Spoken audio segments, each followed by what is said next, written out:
ठीक है। अब ये आपके एक्सटर्नल एंटिटीज हैं। तो ये सिस्टम है जो आपको स्टडी करना है। ये आपकी एक्सटर्नल एंटिटीज है, एक स्टूडेंट है, एक इंस्ट्रक्टर है और एक एग्जामिनेशन सिस्टम है। ठीक है। अब ये डेटा हो रहा है, यहाँ से डेटा ऐसे आता है। ठीक है। अब इससे होता क्या है, इस डीएफडी से होता ये है कि जनाब मुझे सिस्टम समझ में आ जाता है, मुझे इसका फ्लो समझ में आ जाता है और मुझे इसकी बाउंड्री समझ में आती है, और कुछ नहीं है यहाँ पर। कहीं फाइनेंस का इनपुट आपको नजर आ रहा है? फाइनेंस का इनपुट नहीं है। ठीक है ना। तो मुझे मालूम है कि जी मेरे सिस्टम में फाइनेंस से कोई ताल्लुक नहीं है। ठीक है। तो अब मेरी सिस्टम समझ में आया तो उसका सॉफ्टवेयर बनाना आसान है, और मुझे मालूम है ये इतना कॉम्प्लेक्स नहीं है, सिंपल सा सिस्टम है। दो चार स्क्रीन है, एक आध रिपोर्ट होगी बस।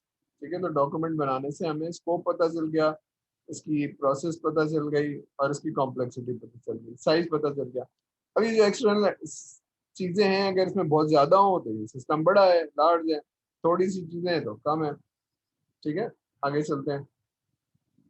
यहाँ तक बात समझ में आ रही है? कोई मसला तो नहीं है? अब ये देखिए, मैंने जो सिस्टम जीरो था उसको तोड़ दिया, 1 2 3 4 पीछे लेके जा रहा हूँ। ये देखिए, ये जीरो था, उसको ब्रेक किया। 1 2 3 4 एक्सटर्नल एंटिटी वही है, एक स्टूडेंट था, एक इंस्ट्रक्टर है, और स्टूडेंट रिकॉर्ड सिस्टम है। लेकिन जो सिस्टम जीरो था उसको मैंने ब्रेक कर दिया, 1 2 3 4। तो अगर आप गौर से देखेंगे इसको, वर्क ब्रेक डाउन स्ट्रक्चर कर दिया, लेकिन इससे मुझे थोड़ा सा स्क्रीन पता चला। एक स्क्रीन होगी जिसमें ग्रेड बुक बनाएंगे, एक होगा जिसमें टोटल सबमिशन हो रही होगी सारी चीज़ों की, एक होगा जो कब काम रिसीव होना होगा वो कहीं जाके रिसीव होगा, स्टोर होगा। इसी तरह से जो टीचर ग्रेड दे रहा होगा क्विज़िस के, असाइनमेंट्स के, वो जाके कहीं स्टोर हो रहे होंगे। ठीक है ना। ये बना रहा होगा टीचर, हर क्विज पे नंबर दे रहा होगा, हर क्विज असाइनमेंट नंबर दे रहा होगा, हर जो भी है मिड टर्म और फाइनल है उन पे एग्जाम दे रहा हो नंबर दे रहा होगा, ये जाके स्टोर होंगे। तो ये थोड़ी डिटेल है। ठीक है। तो मुझे इंटरनल प्रोसेस जब मैंने ब्रेक किया तो मुझे पता चला एक डेटाबेस है और 5 एडिशनल डेटा फ्लोज हैं, ये देखें आप। अब इससे क्या हो रहा है, इससे मुझे सिस्टम्स की नॉलेज है। अच्छा, आपको याद हो, पता नहीं मैंने बोला था या नहीं बोला था मैं, वो ये है कि जनाब सॉफ्टवेयर डेवलपमेंट ह्यूमन इंटेंसिव है और कम्युनिकेशन इंटेंसिव है। इसका मतलब है आप बहुत सारी चीज़ें कम्युनिकेट करेंगे, लेकिन अगर आपको सिस्टम का समझ में नहीं आ रही है, आपको प्रोसेस भी समझ में नहीं आ रही है, तो आप बनाएंगे कैसे? अच्छा, आप एक्सपर्ट हैं डेटाबेस के और आप एक्सपर्ट हैं किसी लैंग्वेज के, बिजनेस के तो एक्सपर्ट है ही नहीं। लेकिन जो जिसने आपको बुलाया है वो कहेगा पूरी बैंकिंग थोड़ी समझाऊंगा, मैं एक एक चीज थोड़ी बताऊंगा, कुछ तो आप भी सीख कर आए, रीजनेबल नॉलेज हो। ठीक है। तो इसका क्या मतलब है, रिक्वायरमेंट लेने वाला आदमी बिजनेस की नॉलेज जीरो नहीं होगी, वो जाएगा, पढ़ के जाएगा, नॉलेज को गेन करेगा। ठीक है। अगर पहले से उस डोमेन का आदमी है तो बहुत अच्छी बात है, वो rapport बना सकेगा। लेकिन नहीं है तो मुझे समझना होगा कि भाई कस्टमर क्या चाहता है, कैसे चाहता है, कौन सी चीजें। ठीक है। अभी समझने के लिए हम ये एक टेक्निक यूज करते हैं, डीएफडी, एक और यूज करेंगे इस लेक्चर के बाद। हम पढ़ेंगे यूज केस। ठीक है। और न्यू ट्रेंड क्या है, कॉम्बिनेशन ऑफ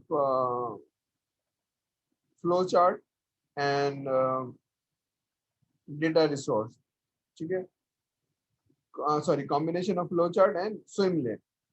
ठीक है। तो दोनों को मिला के हम बीपीएमएन वर्जन यूज करते हैं। ठीक है।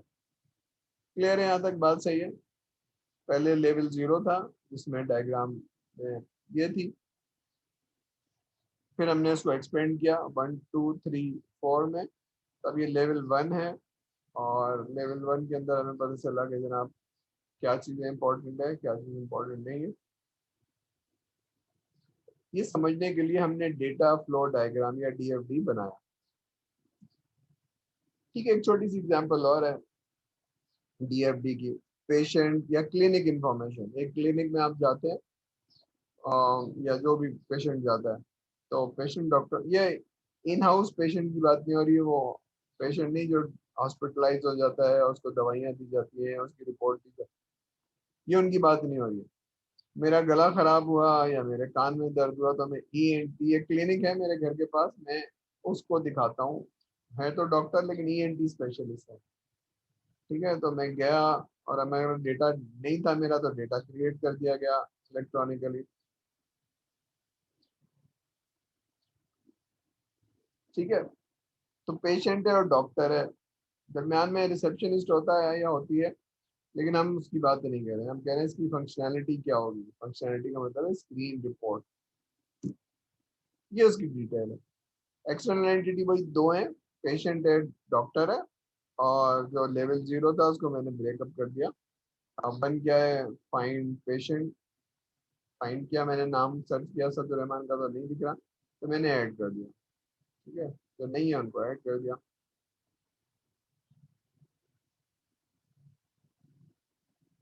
डॉक्टर के पास भेजने के लिए पेशेंट इंफॉर्मेशन नंबर 2। अब वो प्रिंट नाउ में नहीं करते होंगे अगर आपके पास कंप्यूटर नहीं है तो, लेकिन अगर क्लिनिक में डॉक्टर के सामने भी स्क्रीन लगा हुआ है तो वो खोल के देख लेगा, उसको वहीं से इंफॉर्मेशन मिल जाएगी। ठीक है, और उसके बाद अब ये सारी चीजें डिलीट करना, एडिट करना, ये सारे डेटाबेस के फंक्शन है। और ये जब डेटाबेस बन गई, सॉरी डेटाबेस कह रहा हूँ, जब आपकी सारी सिस्टम बन गया, सारा कुछ हो गया, तो फिर आप, ठीक है, तो पेशेंट की इंफॉर्मेशन की डेटाबेस में जा रही होगी सारी। सिस्टम को समझना क्या बनाना है क्या नहीं बनाना, तो 4-5 स्क्रीन है जिसकी वजह से वो सिस्टम चल पाएगा। क्लियर है यहाँ तक? That was the last slide. तो हम अटेंडेंस ले लेते हैं, कोई सवाल है तो पूछ लीजिए, नहीं तो मैं अटेंडेंस ले लेता हूँ, और फिर इसको 5 मिनट के ब्रेक के बाद कंटिन्यू करते हैं। एक एग्जाम्पल है जो हम पढ़ने की कोशिश करेंगे। मैं,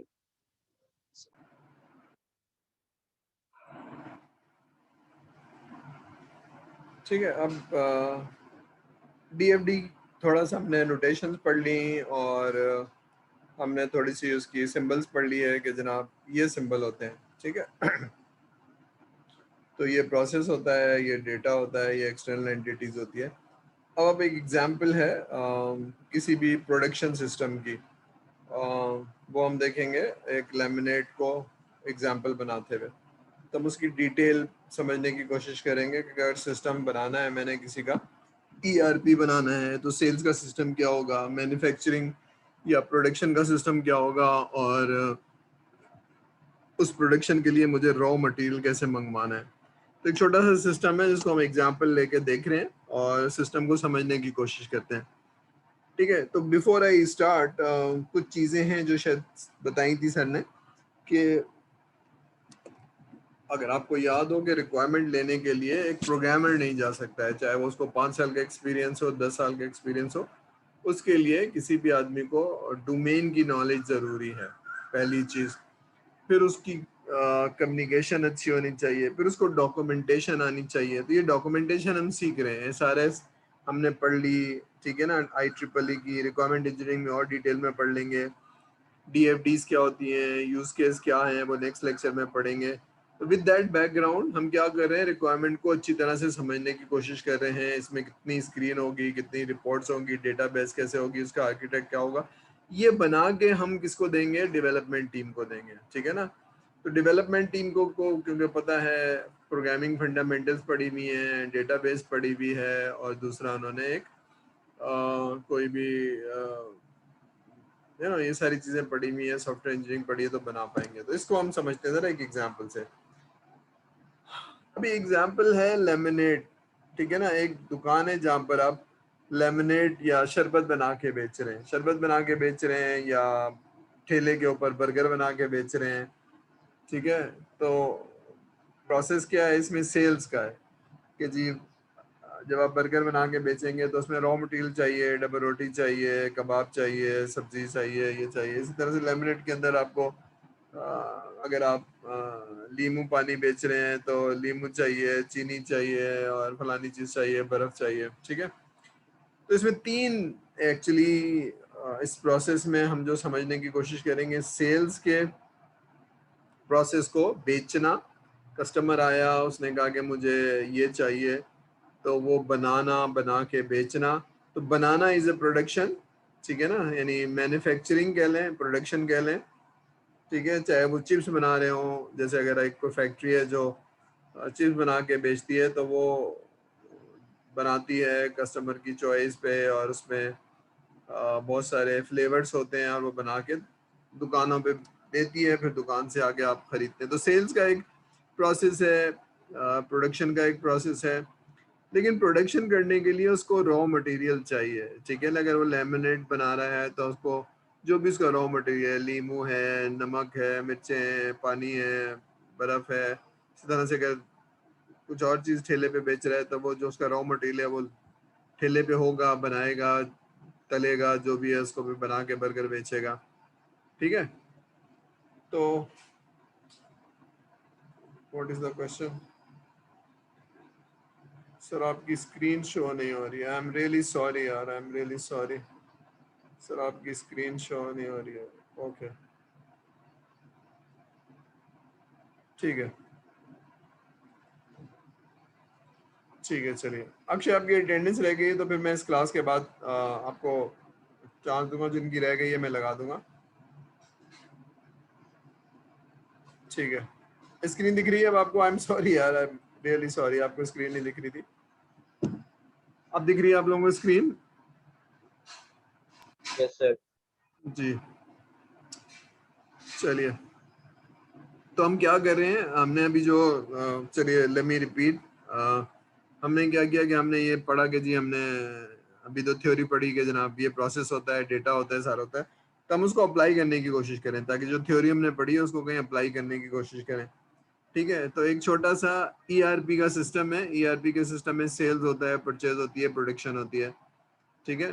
तो परचेज का मतलब है raw material, inventory management system, ठीक है। तो उसका थोड़ा सा फ्लेवर हम देखेंगे कि समझेंगे कैसे, ठीक है। तो मैंने ये बात की थी कि इसमें 3 प्रोसेस होते हैं लेमिनेट के अंदर, सेल्स होगा, परचेज होगी और मैन्युफैक्चरिंग होगी या प्रोडक्शन होगी, ठीक है। तो जरा देख लेते हैं इसको कैसे बनाएंगे सिस्टम। तो ये 4 स्टेप्स है।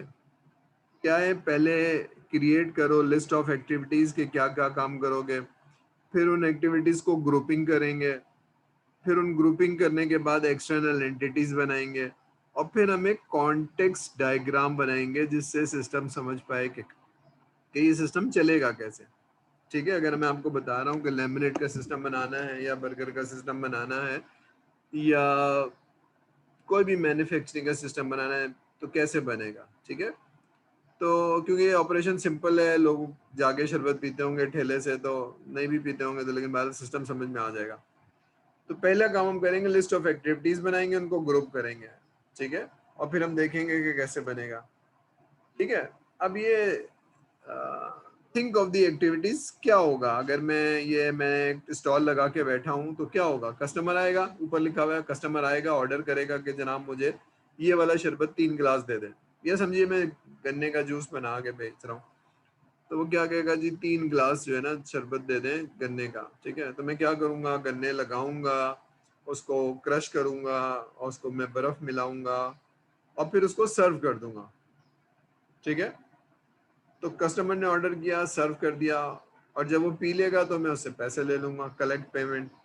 लेकिन नीचे क्या लिखा हुआ है, नीचे लिखा हुआ है कि प्रोडक्ट, प्रोड्यूस प्रोडक्ट। तो प्रोड्यूस कैसे करूंगा, गन्ने उठाऊंगा, उनको साफ करूंगा, और लेकिन गन्ने कहाँ से आएंगे, गन्ने कहीं से पहले से मौजूद होने चाहिए, जो मैंने कस्टमर के आने से पहले खरीदे हुए हों और अपने पास रखे हुए हों, ठीक है। तो जो इसमें नहीं है, लेकिन बहरहाल रॉ मटेरियल भी चाहिए मुझे, ठीक है। तो देखें आपने, मैंने रॉ मटेरियल भी डाल दिया कि जनाब वो गन्ने मैंने खरीदने थे, तो वो पहले से कहीं से ऑर्डर होगा, वो आके इंस्टॉल करेगा, रखेगा, और मेरे पास एक छोटा बच्चा होगा जो इसको उठा के रखेगा, कपड़ा मारेगा, धोएगा, जो भी है। तो ये एक्टिविटीज है, ठीक है। तो अगर मैंने गन्ने का रस बेचना है या लेमिनेट बेचना है या ठेले से बर्गर बेचने हैं तो ये एक्टिविटीज हैं। और कोई एक्टिविटीज तो नहीं है आपकी जहन में आ रही है, कोई एक्टिविटीज जो हम ऐड कर लें?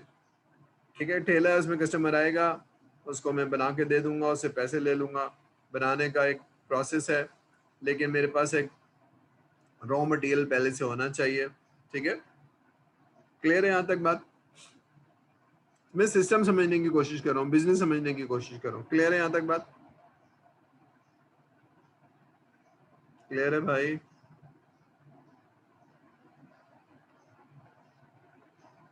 चलिए, कोई जवाब ही नहीं आ रहा।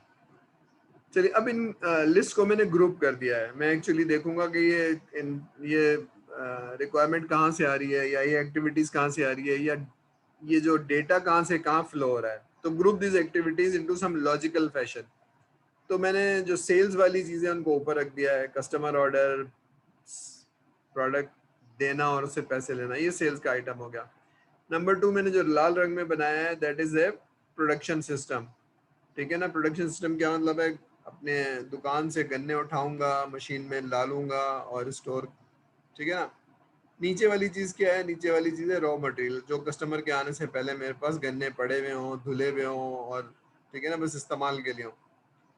क्लियर है ये बात, यहाँ तक समझ में आ गया कि उन्हीं एक्टिविटीज को जो पिछली थी उनको मैंने ग्रुपिंग कर दिया। क्लियर है भाई। Yes sir. ठीक है, यस सर, क्लियर है। इस लिस्ट बन गई। अब हम देखते हैं कि इसको सिस्टम कैसे समझेंगे। अब आइडिया ये है कि मुझे सिस्टम बनाना है, तो मुझे कॉन्टेक्स्ट डायग्राम बनानी है। ठीक है। अब देखिए मैंने जब डिवाइड किया तो मेरे पास ये एक्सटर्नल एंटिटीज है, एक कस्टमर है, एम्प्लॉई है। एम्प्लॉई का मतलब मेरे अपने जो लोग हैं, जो मैं अगर मेरी बहुत बड़ी चिप्स की फैक्ट्री है तो बनाने वाले मेरे एम्प्लॉई हैं। और लेकिन जिससे मैं आलू खरीदता हूँ और मसाले खरीदता हूँ और तेल खरीदता हूँ वो मेरा वेंडर है। ठीक है। और जो लोग मेरे चिप्स खरीदते हैं, सलांटी खरीदते हैं, वो मेरे कस्टमर हैं। ठीक है। तो मैंने ये डायग्राम बनाई, देखिए क्या बनाई, एक मिनट।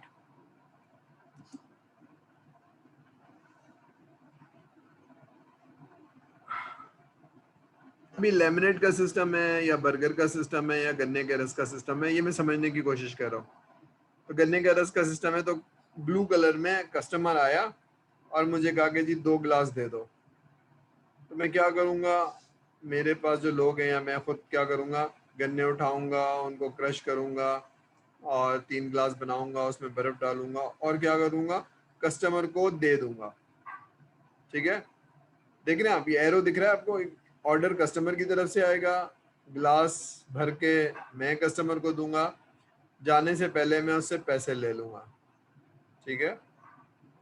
तो मेरी कस्टमर ऑर्डर सर्व प्रोडक्ट ये कस्टमर की तरफ से होगा। एम्प्लॉय क्या करेगा, गन्ने उठाएगा, उसको बनाएगा, पेमेंट रिसीव करेगा। ठीक है ना। और कितने घंटे काम किया है ये सिस्टम में जाएगा, क्योंकि उसके पैसे भी देने ना। सेल्स फोरकास्ट को अभी थोड़ी देर के लिए छोड़ देते हैं। ठीक है, मैं आखिर में बताऊंगा इसको। लेकिन ये देने से पहले मुझे वेंडर से गन्ने खरीदने थे। ठीक है। जब मैंने उसको ऑर्डर दिया, ये देखिए परचेज ऑर्डर दिया कि जनाब आज मुझे इतने किलो गन्ना चाहिए। गुड रिसीव्ड, उसने सुजुकी लाया, गुड रिसीव किया, मैंने देखा, चेक किया और उसको पेमेंट दे दी, वेंडर को पेमेंट दे दी। ठीक है। क्लियर हो रही है बात, सिस्टम समझ में आ रहा है कि कौन क्या करेगा, कैसे करेगा। तो समझ में आ रही है ये चीजें। एक कॉन्टेक्स्ट डायग्राम का मतलब है जीरो लेवल का मैंने बना दिया, जिससे आपको समझ में आ रहा है कि जनाब अच्छा ये सिस्टम ऐसे काम करता है। तो यहाँ तक क्लियर है, कोई चीज कंफ्यूजन तो नहीं है, डायग्राम समझ में आ रही है, उनके एरो समझ में आ रहे हैं, क्लियर हो रही है बात। Yes sir. ठीक है। अब इसको मोर डिटेल में, जब हम कहते हैं ना वर्क ब्रेकडाउन स्ट्रक्चर, तो इसको मोर डिटेल में देखेंगे। तो जो जीरो जी लिखा हुआ है लैमिनेट का सिस्टम, तो इसको मैं 1 2 3 4 में तोड़ूंगा। ठीक है ना, ये मजीद डिटेल है। तब देखिए नेक्स्ट स्लाइड में ये टूटा हुआ नजर आएगा आपको।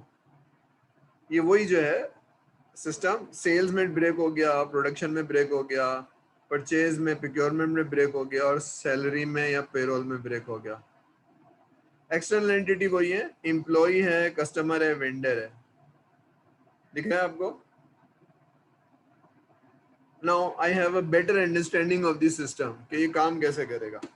ठीक है। चाहे वो गन्ने का रस हो, चाहे वो बर्गर हो, चाहे वो बहुत बड़ी फैक्ट्री हो जहाँ पर आप गाड़ियाँ बनाते हो, sales, production, procurement, purchase, payroll. ठीक है। गाड़ियाँ खरीदना, कस्टमर, वेंडर, ये टर्मिनोलॉजी है। ठीक है। तो ये समझ में आ रहा है कि मैंने उसको ब्रेक कर दिया। सेल्स का सिस्टम क्या है कि कस्टमर आएगा मेरे पास। ठीक है।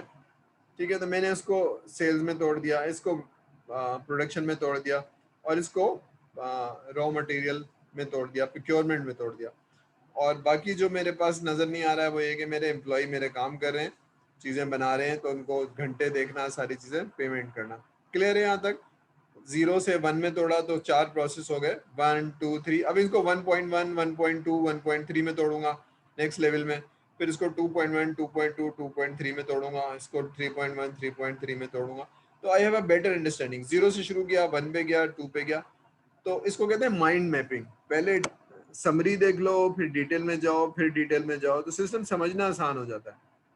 यहाँ तक बात क्लियर है, समझ में आ रही है? कोई मसला है तो पूछिए सर से। क्लियर है भाई?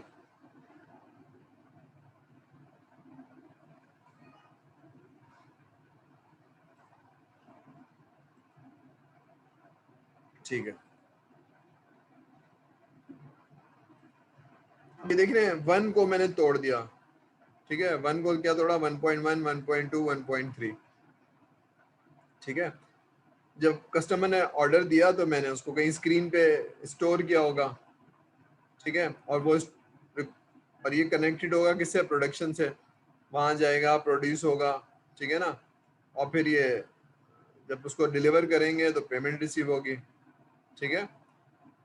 अच्छा, मैं थोड़ा सा वापस जा रहा हूँ क्योंकि मैंने सेल्स फोरकास्ट मिस कर दी थी। मैंने कहा था बताता हूँ, मैंने बताया नहीं था, मैं बता देता हूँ आपको सेल्स फोरकास्ट क्या होती है।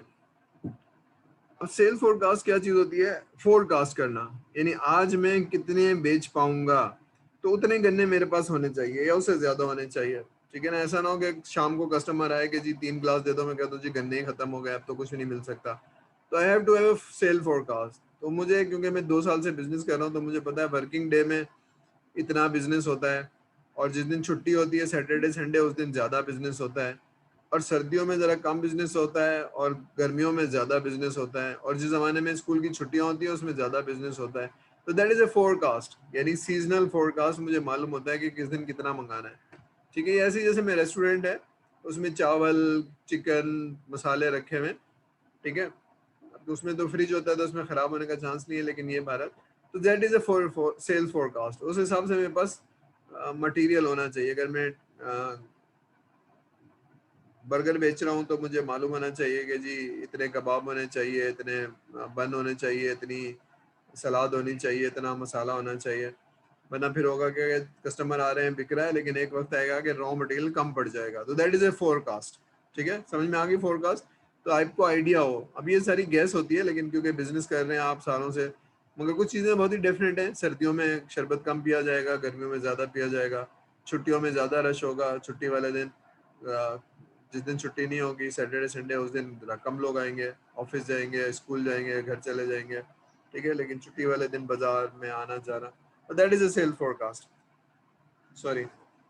तो फोरकास्ट की बेसिस पे आप रॉ मटेरियल मंगा के रखेंगे और उसको प्रोड्यूस करेंगे और कस्टमर को दे देंगे। तो कस्टमर ऑर्डर पेमेंट इसमें मैंने तोड़ लिया, और अब मेरी समझ में आ रहा है कि कस्टमर की ऑर्डर का एक स्क्रीन बनेगा और पेमेंट का स्क्रीन बनेगा, और सेल फोरकास्ट कहीं से इंटीग्रेट होगी प्रोडक्शन से, ठीक है।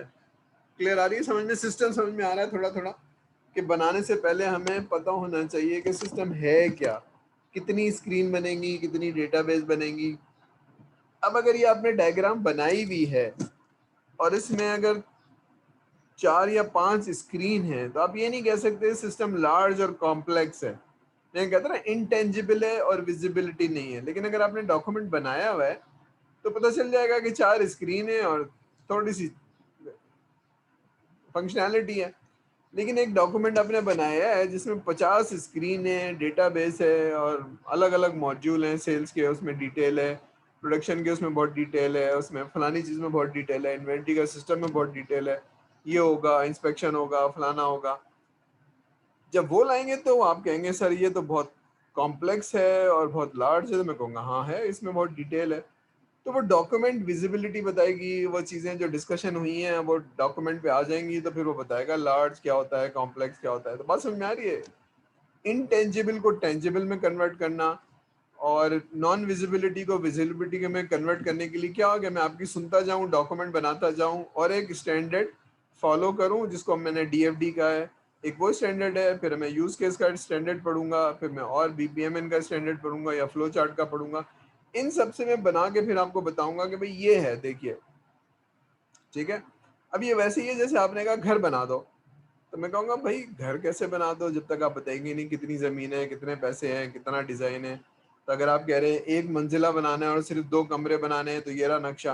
लेकिन आप कहते हैं नहीं जी मुझे 4 मंजिला बनाना है और 5-5 कमरे बनाना है तो ये 20 कमरे हो गए।